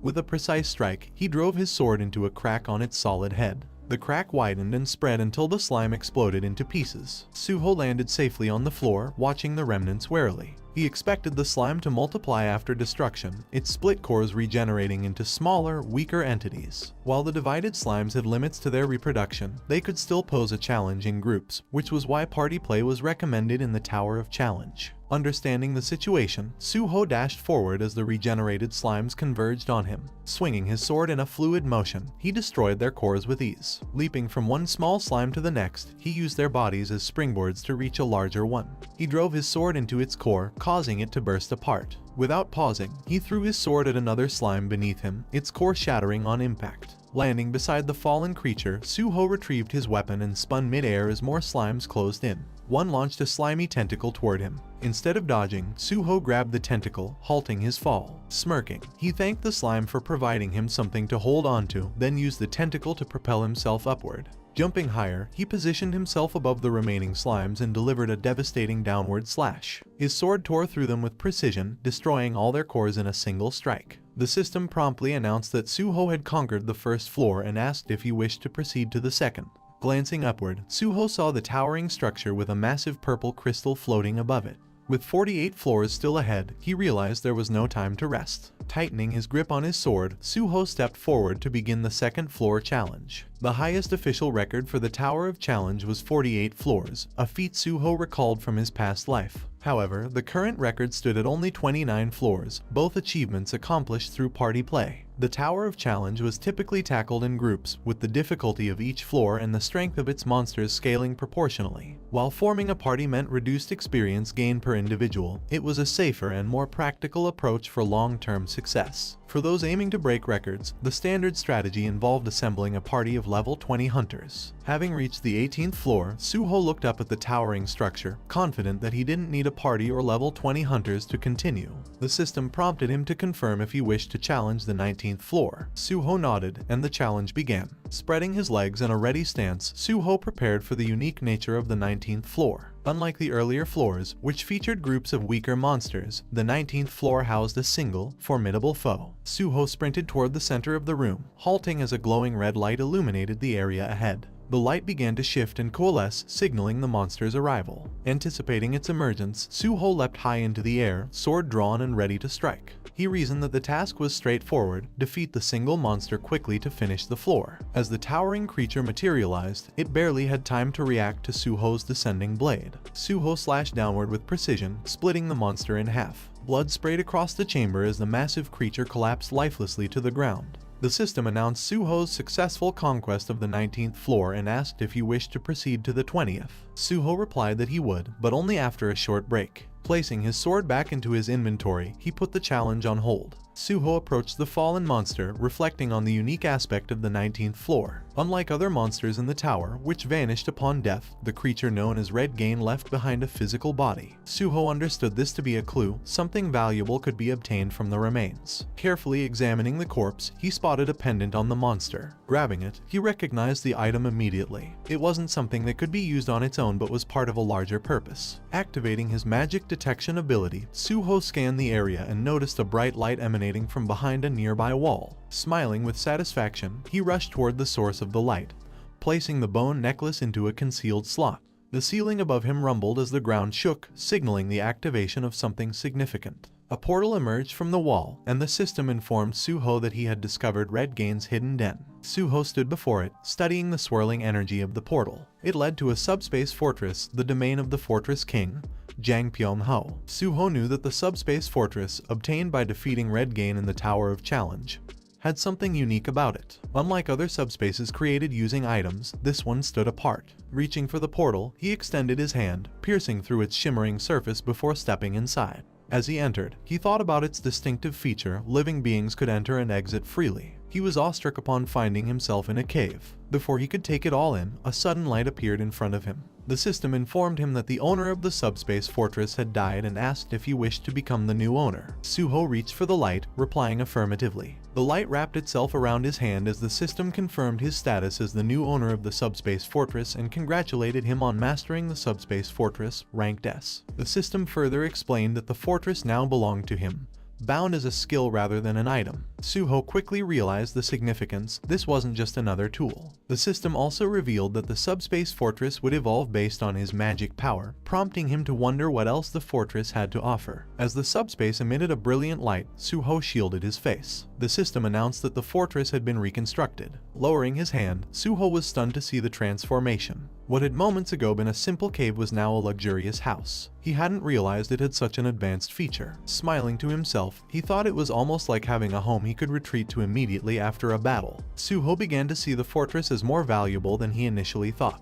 Based on the system's instructions and the expanded dimensions of the space, he deduced that the fortress would grow larger as his magic power increased. Glancing around, he noticed how the interior seemed tailored to his preferences. This feature pleased him, but what gratified him more was having prevented Jang Pyong-ho from acquiring such a skill. Suho vividly remembered the trouble Pyong-ho had caused in his past life. As a notorious smuggler, Pyong-ho had used the subspace fortress to store everything from drugs to national treasures, and even people. The memory of the atrocities committed made Suho sick. He recalled the countless sleepless nights he had endured trying to counter Pyong-ho's schemes. But now, Suho felt relieved. With the fortress in his possession, such events would never come to pass again. In his view, it was a 2-for-1 victory, stopping the rise of the fortress king, Jang Pyong-ho, and securing his own personal stronghold. Satisfied, Suho smiled and resolved to continue climbing the Tower of Challenge. The following day, news spread like wildfire about On Suho, reportedly a graduate of Nexus Academy, and the details of his solo challenge in the Tower of Challenge. Jinwei, observing the frenzy, recognized that this would likely draw a significant number of prospective students to Nexus Academy. However, he also recalled Suho's earlier statement about joining the Great Hunter Association. Jinwei speculated that Nexus's willingness to publish such exclusive articles might indicate their confidence in Suho joining their guild, though he knew only time would reveal the truth. Jinwei turned his attention to the Tower of Challenge report, curious about how far Suho had progressed. His thoughts were interrupted when the system announced that the 30th floor of the tower had been conquered, setting a new highest record. Moments later, the system revealed that a new challenger had reached the 31st floor, sparking widespread speculation. People wondered whether a large guild had sent a party and debated which guild it might be. The chatter turned to shock when the system announced that the 31st floor had been cleared in under a minute. The speed was unprecedented, and disbelief spread as everyone questioned who the challenger could be. Stunned, Jinwei wondered if it could truly be Suho. He glanced at his phone, recalling their conversation and how he had dismissed Suho as little more than a flashy, lucky newcomer. If Suho was indeed the challenger, Jinwei realized he might have vastly underestimated him. As he processed his thoughts, the Tower of Challenge's top crystal lit up, and the system confirmed that the challenger was none other than Suho, who had now begun the 32nd floor. Jinwei smiled ruefully, realizing he was destined to be tied to Suho from now on. At Nexus Academy, the news of the Tower of Challenge quickly reached the staff. Suei, upon hearing Suho's name, was visibly shocked. She shouted to confirm the report, and a colleague assured her it was true. Suho was actively setting new records in real time. Shaking with disbelief, she removed her glasses and declared that attracting Suho to Nexus might require an offer beyond anyone's imagination. Determined, she instructed her team to contact the Academy's president and office manager immediately and prepare to head to headquarters. Later, the system announced that Suho had begun the 48th floor challenge. Outside the tower, Cholman stood among the crowd, struggling to process the rapid progression. He found it hard to believe that Suho was advancing at such an incredible pace. If Suho's intentions to join the Hunter Association were genuine, it would signify the emergence of an unprecedented talent. As Cholman pondered this, his phone rang. Seeing the vice president's name on the screen, he hesitated but quickly answered, greeting the caller respectfully. The vice president immediately asked for Cholman's location, and upon hearing that he was in Pangyo, near the Tower of Challenge, the vice president expressed relief. He then inquired if Cholman knew Suho. Cholman explained that while they knew each other to some extent, they weren't personally close. However, the vice president brushed this aside, emphasizing that their acquaintance was sufficient. The vice president ordered Cholman to ensure that Suho returned with him, shocking Cholman. He asked if the vice president meant to recruit Suho as a scout for the association, but the vice president dismissed the idea. Instead, he clarified that the goal was simply to bring Suho back so they could take a picture with the association president. Before Cholman could respond, the vice president reiterated the importance of the task, declared the call finished, and hung up, leaving Cholman frozen in disbelief. With a trembling hand, Cholman stared at his phone, frustration building as he processed the vice president's request. It all made sense now, and the realization left him irritated. He concluded that it was because of individuals like the vice president, those in power treating serious matters so flippantly, that the general public viewed the Hunter Association as little more than tax-evading crooks. In his mind, this was why all executives in the association should be chosen from experienced hunters. Sighing heavily, Cholman turned his gaze toward the Tower of Challenge and muttered to himself, wondering what excuse he could possibly use to convince Suho to come with him.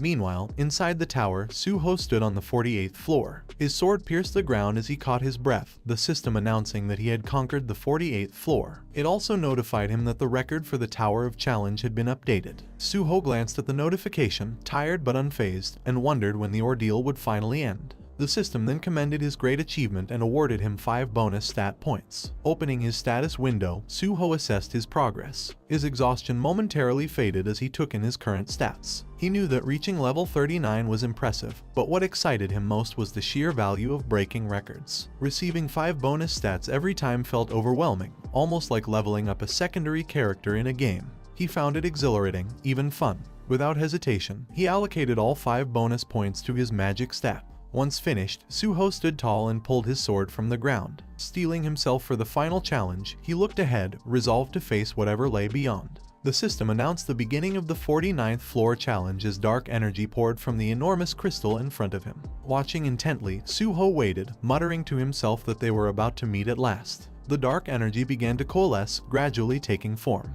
Moments later, the master of the tower emerged, a tower dragon, its presence commanding and imposing. The massive creature, a level 49 monster, turned its gaze towards Suho. Their eyes locked, and Suho felt a surge of frustration. He knew the dragon's level made it far beyond reasonable for most challengers. Even without pureblood dragon traits, its draconic lineage alone granted it immense power. Suho questioned if this monster was truly designed to be conquered. Despite recognizing the odds, Suho reminded himself of his purpose. He hadn't come this far to hesitate. Tightening his grip on his sword, he analyzed the dragon's movements as it adjusted its footing, preparing for combat. Both fighter and beast launched forward at the same time, their collision inevitable. Suho roared his determination, declaring that he would take the dragon down. The dragon tries to smash Suho with its sharp claws, but he managed to leap just in time to avoid it. As he landed, he was taken aback by its incredible speed, marveling at how something so enormous could move so quickly. He then noticed the dragon's claw preparing to strike again. This time, it conjured a powerful gust of wind, trapping him within the pull of its pressure. Unable to jump away, Suho realized the danger too late. In an instant, the dragon loomed closer, its massive maw opening wide to devour him. Suho froze in shock at the sight of its sharp, gleaming teeth but regained his senses just in time.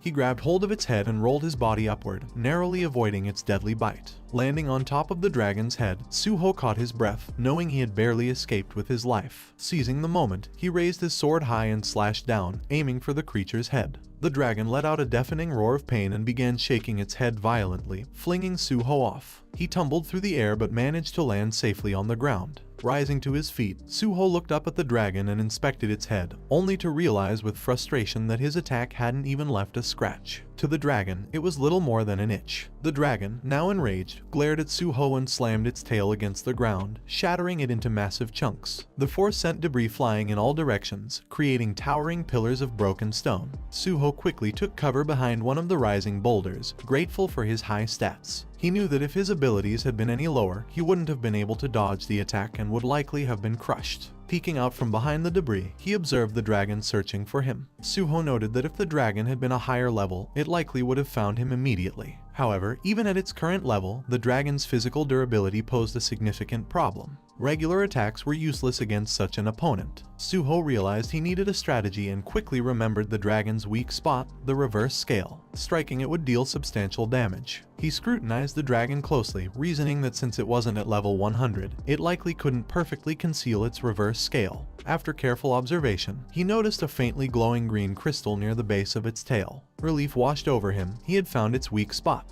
Emerging from his hiding spot, Suho moved swiftly. Kicking off a nearby stone, he leaped onto the larger chunks of debris, using them to gain height and close the distance to the dragon's tail. Reaching his target, he aimed his sword at the reverse scale and thrust it deep into the glowing crystal. The dragon let out a piercing scream of pain, its tail thrashing wildly in response. Suho clung tightly to his sword, refusing to let go. The system issued a warning: the tower dragon has become enraged after its weak spot was attacked. The dragon began swinging its tail with increasing intensity, trying to shake Suho off. He held on tightly, knowing the battle wouldn't end easily. The longer the fight dragged on, the more the odds would turn against him. Resolving to act quickly, Suho repositioned his grip, pulling the sword slightly out before driving it deeper into the reverse scale with all his strength. The dragon suddenly let out an ear-splitting roar. The system issued another warning: the tower dragon has used dragon fear. Suho was stunned as an overwhelming aura of dread engulfed him. His body froze in place, his muscles stiff and unresponsive. The system informed him that he had fallen into a state of fear, accompanied by auditory hallucinations. Suho's hands trembled as his mind spiraled into chaos. Desperately, Suho activated his cure skill,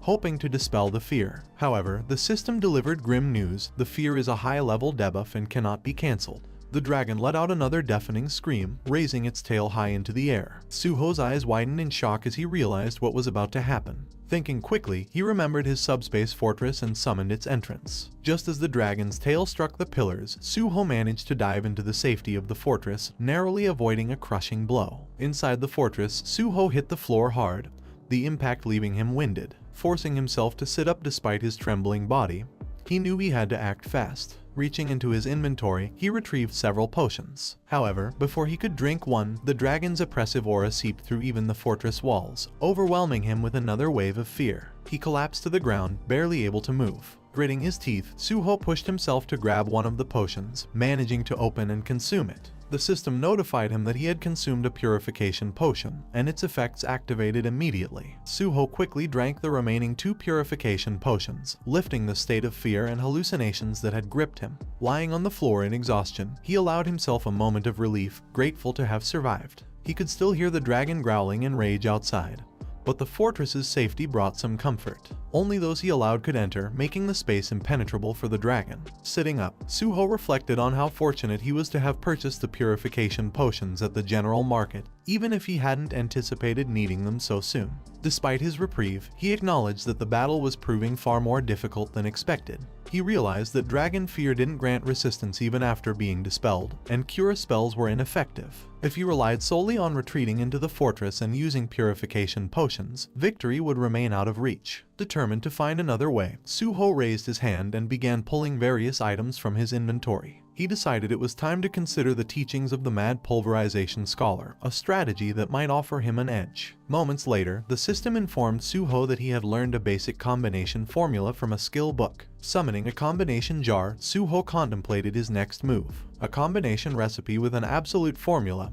he knew was guaranteed to succeed, even with the simplest components. Eyeing his inventory, he selected several seemingly useless items: the unknown thief's stick, the unknown minstrel's instrument, and the unknown cleaner's broom. These items, often dismissed as junk, held hidden potential. Suho placed them into the combination jar, watching intently as it began its process. He reflected that without his training as a pulverization scholar, he might never have recognized their value.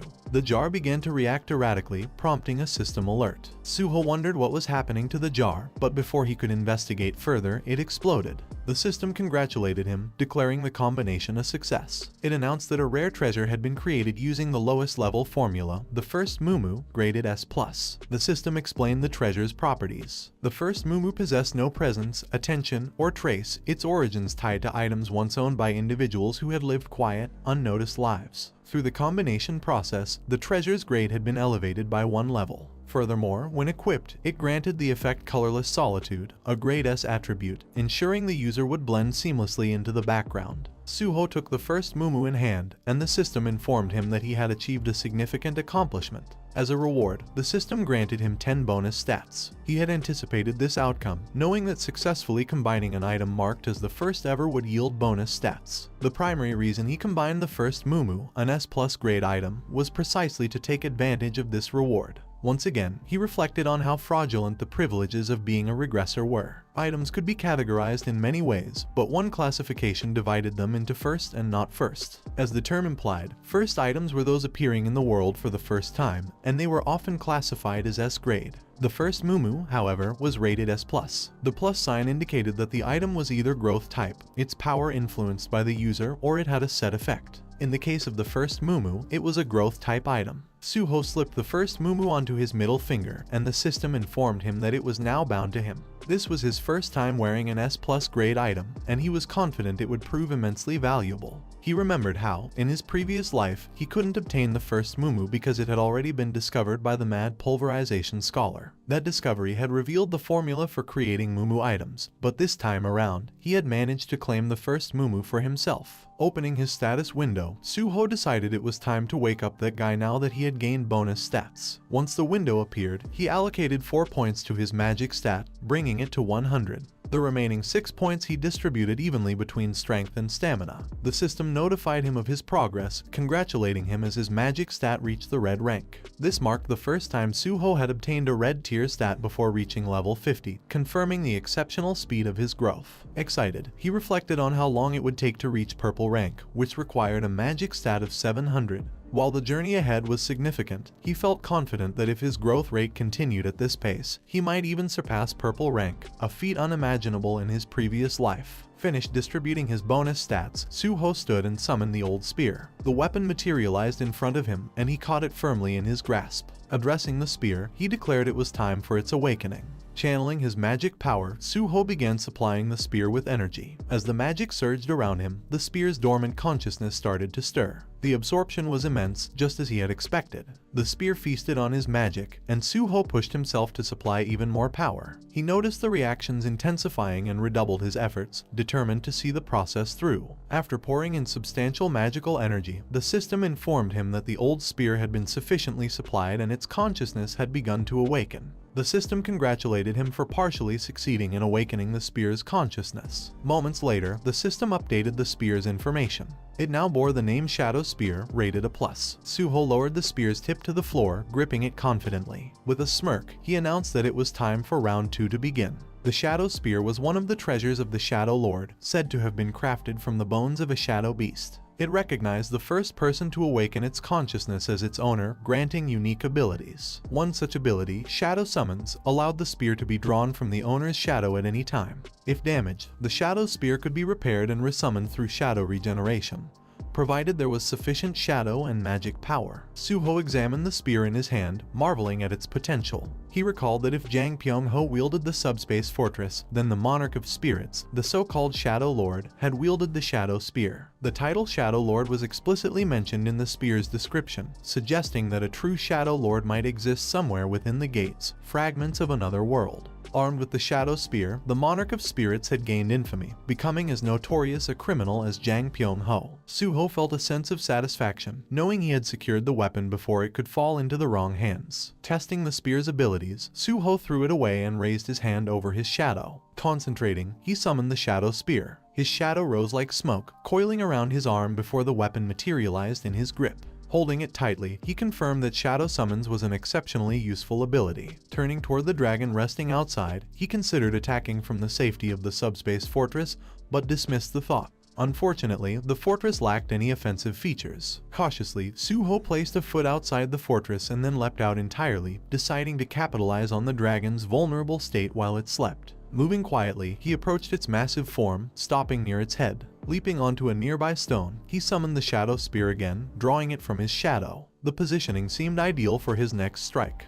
Gripping the spear tightly, Suho turned it in his hands and took careful aim at the dragon's reverse scale. With all his strength, he hurled the Shadow Spear forward. The weapon hurtled through the air, striking the dragon's reverse scale and cracking it slightly. The dragon jolted awake, letting out a deafening scream of pain and anger. The system immediately warned Suho the tower dragon is enraged after its weak spot has been attacked. Reacting swiftly, Suho jumped down from the stone just as the dragon's roar filled the air. The system issued another alert: the tower dragon has activated Dragon Fear. Without hesitation, Suho opened the entrance to his subspace fortress and darted inside, narrowly escaping the effects of the fear aura. From within the fortress, he watched the furious dragon glaring at him. Smiling at its rage, Suho flexed his shaking arm, realizing he had entered just in time to avoid direct exposure to the fear. While he had escaped status effects like paralysis and hallucinations, the residual tension in his body was still uncomfortable. Suho considered his next move, deciding to rely on a hit-and-run strategy. The plan was simple but effective: repeat his strikes on the dragon's reverse scale while retreating to the safety of the fortress. Resolute, he prepared for another round, determined to bring down the tower dragon no matter how long it took.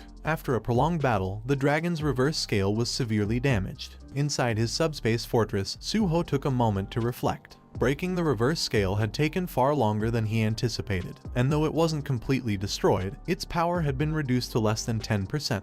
Glancing outside, he observed the tower dragon in a berserk state, more alert than ever. His hit-and-run strategy was no longer effective. The damaged reverse scale had made the dragon too cautious. But Suho smiled, unfazed. Compared to earlier, the fight had already shifted heavily in his favor. Determined to end the battle with a decisive confrontation, Suho dashed out of the subspace fortress, shocking the dragon. He hurled the Shadow Spear at the dragon's head, the weapon streaking toward its target. The dragon reacted swiftly, swatting the spear away with a swing of its claws. Unbeknownst to the dragon, Suho had already leapt onto its back. Raising his hand, Suho summoned the Shadow Spear from his shadow once more. He positioned himself atop the dragon's head and drove the spear into its eye. The dragon howled in agony, shaking its massive body violently to dislodge him. Suho was thrown off, but he managed to pierce the spear into the dragon's hide, halting his fall. Just as he stabilized himself, the dragon raised one of its sharp claws, and panic surged through Suho as he realized what was coming. The dragon swung its claws with immense force, shattering the ground and walls around them into fragments. As debris fell around it, the dragon searched the rubble for any sign of Suho. To its surprise, he was nowhere to be seen.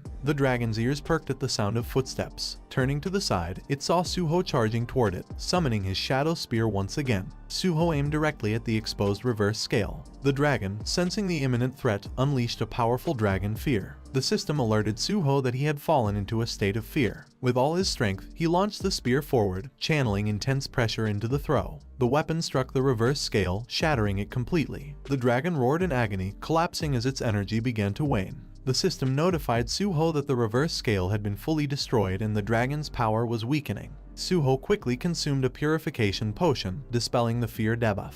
Looking up at the wounded dragon, he mocked it, taunting that its dragon fear wouldn't work on him twice. Calling the dragon an idiot, he sprinted toward its head. Leaping high into the air, Suho aimed his sword and brought it down in a devastating slash, severing the dragon's head. The system announced that he had defeated the Tower Dragon, conquered the 49th floor, and set a new record for the Tower of Challenge. Additionally, he was informed that he had successfully completed the entire Tower of Challenge, achieving a remarkable milestone. As a reward, the system granted him 10 bonus stats. He smiled upon hearing the system begin its evaluation of his extraordinary accomplishment. Exhausted yet elated, he lay on the floor, shouting with excitement about his success. The system notified him that he had leveled up, with all his stats increasing by 1, and he received an additional bonus stat. Overwhelmed with joy, he reflected on the fact that he had achieved something no one in his past or present life had ever done. The system continued displaying notifications, rewarding him further for reaching level 40. He earned another 5 bonus stats, an increase of 1 level for all healer class exclusive skills, and acquired a new skill, Healing Spirit. He was astonished as the system revealed the details of Healing Spirit. It created a healing zone where all beings within the area would recover health gradually, with no limit to the number of individuals affected. The skill required a weapon to act as a totem for deployment. Delighted, he realized this new skill would allow him to support large-scale battles once fully leveled, similar to Isabella's legendary abilities. The system then completed its evaluation of his challenge, prompting him to sit up in curiosity. It displayed a reward suited to the significance of his achievement. Dragon Blood Grade S+. Shocked, he couldn't believe what he saw. He exclaimed to himself, speculating whether this was the same signature skill possessed by Yangma, the infamous monster player, and wondered if Yangma had also obtained dragon blood from the Dragon Mountains. Eager to confirm, he accessed the system's details. The description revealed that dragon blood was the essence of a great dragon. Those who carried this blood could wield the power of dragons regardless of their origins, with their potential depending on their efforts. The system showed that dragon blood at level 1 provided 2 grade S skills, Intimidation and Dragon Spirit. It also displayed level 2 unlock conditions, reaching level 50 and another, currently unknown requirement, as well as level 3 and level 4, which remained locked. Smiling in disbelief, he confirmed that it was indeed the legendary dragon blood. Elated, he raised his hands triumphantly, convinced that this would make him far stronger in his current life than he had ever been before. Turning to look at the tower dragon's lifeless form, he mused about the incredible rewards fitting for a final boss. With renewed energy, he summoned his shadow spear, ready to capitalize on his victory. Speaking to the spear, he declared it was mealtime and threw it toward the dragon's corpse. The system displayed that the shadow spear reacted to the dragon's shadow, beginning to consume it. As the shadow spear absorbed the dragon's essence, powerful waves of shadow energy erupted around him. Within moments, the tower dragon's shadow had been entirely consumed. The system notified him that the Shadow Spear, originally Grade A+, had been upgraded to Shadow Spear Grade S+. This development did not surprise him, as he already knew about the hidden ability of the Shadow Spear, Shadow Devour. While not explicitly listed in the item's information, it allowed the spear to rapidly level up by absorbing powerful shadows, and the tower dragon's shadow had propelled its evolution to an extraordinary level. The system notified him that the sufficient supply of magic had awakened a portion of the Shadow Spear's consciousness. A prompt appeared, indicating that the spear's information had been updated. Curious, he opened the system window to review the changes. He discovered that Shadow Binding and Shadow Regeneration, previously ranked A, had been upgraded to S rank. Additionally, he noticed something new, a skill called Shadow Fangs, which brought a smile to his face. The system revealed that Shadow Binding could now tear off a target's shadow, immobilizing them.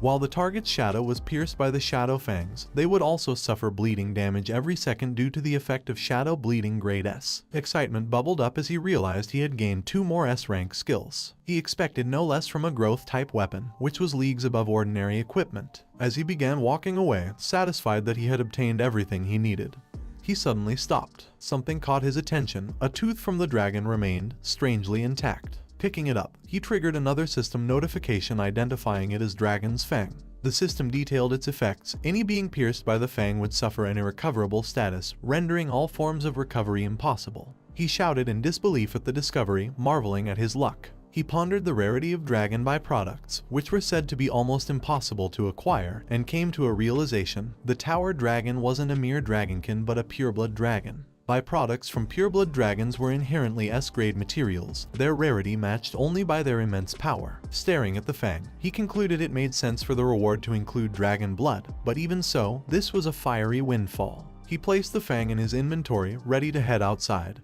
and turned his attention to the exit portal. He briefly thought about reporter Zhou Jinwei, imagining how excited he must be. Moments later, outside the Tower of Challenge, the system made a global announcement. The Tower of Challenge had been conquered, and the victor was player On Suho. As the crystal atop the tower shattered into pieces, it forcibly expelled all players still inside, pushing them out one by one. Players trying to conquer various floors found themselves thrown outside, stunned by the news. They couldn't believe that On Suho had conquered the tower single-handedly. Amid the confusion, one player pointed toward a figure in the distance, asking if that was the man responsible. His companion agreed, noticing the dense crowd forming around him like a packed train. Reporters rushed toward him, mics and cameras in hand, bombarding him with questions. They clamored for a comment about his incredible achievement. Overwhelmed and dizzy from exhaustion, he realized the battle against the Tower Dragon had taken a greater toll on him than he'd anticipated. He urgently needed treatment and rest but hadn't expected to be swarmed by the press. Scanning the area, he noticed a familiar face, Zhou Jinwei, sitting in a car nearby, looking worried.